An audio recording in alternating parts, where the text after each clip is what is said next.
रोज एक नई कहानी देखने के लिए चैनल को सब्सक्राइब करें और बेल आइकन दबाना ना भूलें। सुमन का शादी के बाद उसके ससुराल में पहला जन्मदिन था। सुमन के ससुराल वाले सुमन को बिल्कुल एक बेटी जैसा प्यार करते थे, इसलिए वो लोग उसके जन्मदिन पर घर में एक बहुत बड़ी पार्टी रखते हैं। सुमन के जन्मदिन की पार्टी में बहुत लोग आते हैं। उसी पार्टी में सुमन अपनी दोस्त प्रिया से मिलती है। सुमन प्रिया से मिलकर बहुत खुश होती है। प्रिया, तुझसे मिलकर मुझे बहुत अच्छा लग रहा है। मुझे भी सुमन बहुत अच्छा लग रहा है। तेरी शादी के बाद हम अब मिले हैं। और बता, सब ठीक है? हाँ यार, सब बहुत अच्छा है। मेरे ससुराल वाले मुझे बिल्कुल बेटी की तरह प्यार करते हैं, कभी भी बहू की तरह नहीं समझा। हाँ, ये तो दिख ही रहा है कि वो लोग तुझसे कितना प्यार करते हैं। चल ये सब छोड़, तुझे तेरा गिफ्ट दिखाती हूँ मैं। हाँ, जल्दी दिखा। इस जन्मदिन पर तू मुझे क्या देने वाली है? सुमन अपने जन्मदिन के उपहार के लिए बहुत ज्यादा उत्सुक थी। प्रिया अपने बैग से एक बॉक्स निकालती है और सुमन को देती है। सुमन बॉक्स को खोलती है और उसमें लड्डू गोपाल को देखकर बहुत खुश हो जाती है।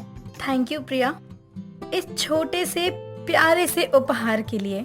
ये उपहार नहीं है, तुझे ये इसलिए नहीं दिया कि अपने घर में सजा कर रखे। रखूं नहीं तो और क्या करूं? मैं इस बार वृंदावन गई थी तो सोचा तेरे लिए इस जन्मदिन पर लड्डू गोपाल दे दूं तुझे। और हाँ, तू लड्डू गोपाल का अच्छे से ध्यान रखिए। तुझे पता है ना कि इन छोटे से लड्डू गोपाल का बहुत ख्याल रखना पड़ता है, वो भी अपने बच्चे की तरह।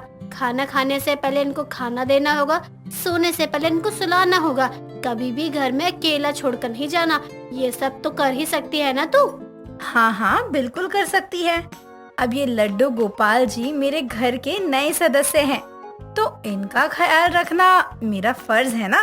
सुमन और प्रिया दोनों बात करने लगते हैं और कुछ देर बाद केक कट होता है और सभी अपने अपने घर चले जाते हैं। अगले दिन सुबह सुमन जल्दी उठकर घर के सारे काम करती है और कृष्ण जी की मूर्ति लेकर उनको नहलाने के लिए चली जाती है और उनसे बात करते हुए कहती है, आपका मेरे घर में बहुत बहुत स्वागत है। आपको पता है, आप बहुत ही प्यारे हैं। आज से मैं आपका ख्याल रखा करूंगी और मैं आपको एक बहुत ही प्यारा नाम दूंगी। और आज से आपका नाम है लड्डू और आप मेरे लड्डू गोपाल हुए। सुमन लड्डू गोपाल को नहलाती है और फिर अच्छे से सजाकर उनकी पूजा करती और भोग लगाती। सुमन लड्डू गोपाल की सेवा में इतनी मग्न हो जाती है, वो अपनी बाकी घर वालों को भी भूल जाती है।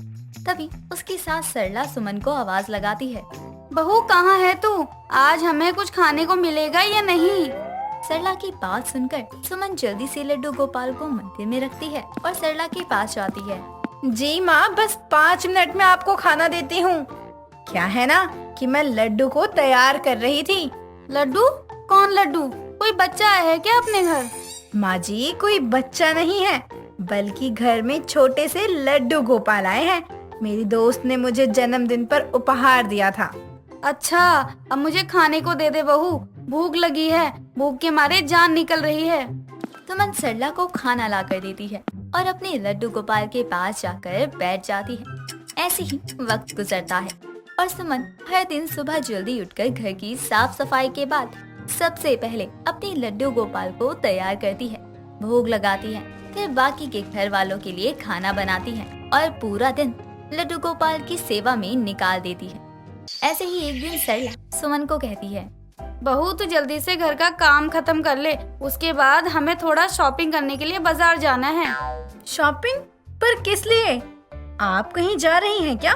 अरे नहीं बहू, रक्षाबंधन आ रहा है ना, तो उसके लिए तुझे शॉपिंग तो करनी होगी ना। माँ जी, मैं क्या करूँगी शॉपिंग करके? रक्षाबंधन से मेरा कोई लेना देना नहीं है। मेरा तो कोई भाई ही नहीं है ना। सुमन इतना बोलकर रोने लगती। सरला उसकी आंखों में आंसू देखकर भावुक हो जाती है और उसे चुप कराती है। तू रो क्यों रही है? अगर तेरा भाई नहीं है तो क्या हुआ? तू इतने दिनों से अपने लड्डू गोपाल की सेवा कर रही है, तो इस साल अपने लड्डू गोपाल को ही राखी बांध दियो। मैं कहती हूँ ना, तू अपने लड्डू गोपाल को अपना भाई बना ले। हाँ माँ जी, आप सही कह रही हैं।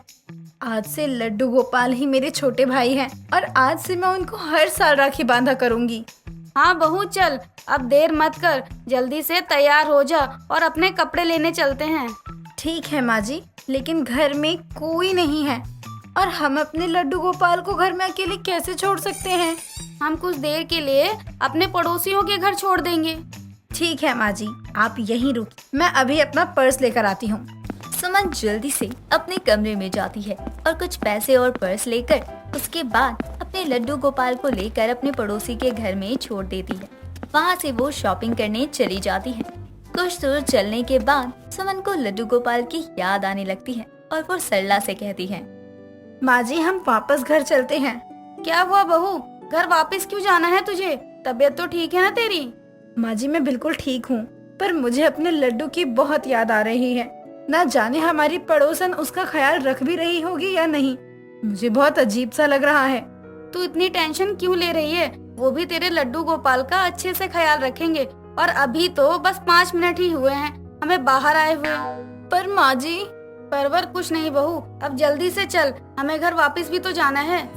सरला सुमन का हाथ पकड़कर बाजार ले जाती है। बाजार में दोनों कुछ राखी खरीदते हैं। कुछ दूर चलने पर सुमन को लड्डू गोपाल के कपड़े दिखाई देते हैं। सुमन लड्डू गोपाल के लिए कपड़े और राखी दोनों खरीद लेती है।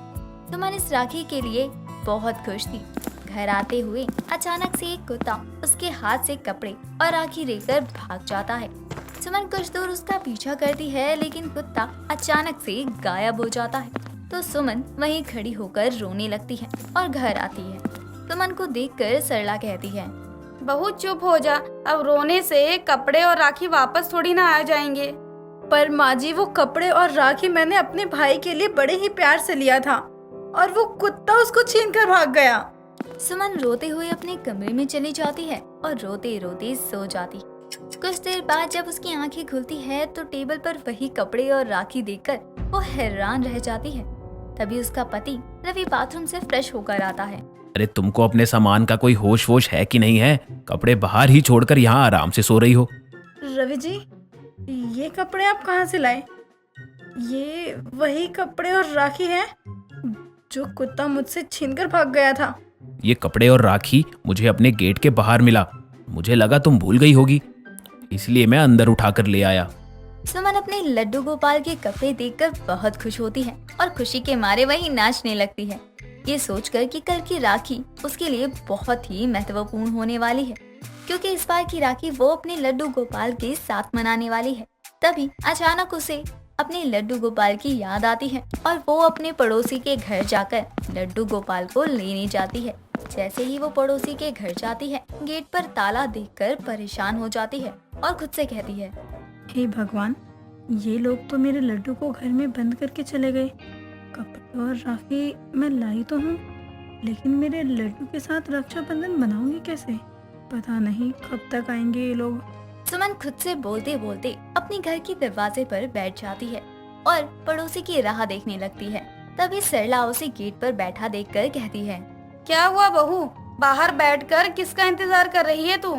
माँ जी, अपने पड़ोसी लड्डू गोपाल को घर में बंद करके चले गए हैं। अब मैं उनके साथ राखी कैसे मनाऊंगी? भगवान ने कपड़े और राखी तो वापस दिला दिया, लेकिन लड्डू को कहीं और ही बंद कर दिया। तू पागल हो गई है क्या? जाकर मंदिर में देख, तेरे लड्डू मंदिर में ही बैठे मक्खन खा रहे हैं। जैसे ही सुमन सरला की बात सुनती है, वो जल्दी से घर के मंदिर में जाती है तो देखती है कि लड्डू गोपाल तो सच में घर में ही है और वो खुद से कहती है, वाह लड्डू गोपाल, तेरी लीला अपरंपार है। मुझे तो लगा इस साल भी मैं राखी नहीं मना पाऊंगी, लेकिन आपसे मेरे आंसू देखे नहीं गए और खुद ही मेरे घर आ गए। मैं कल के लिए बहुत उत्सुक हूँ। कल मैं अपने भाई को जो राखी बांधूंगी।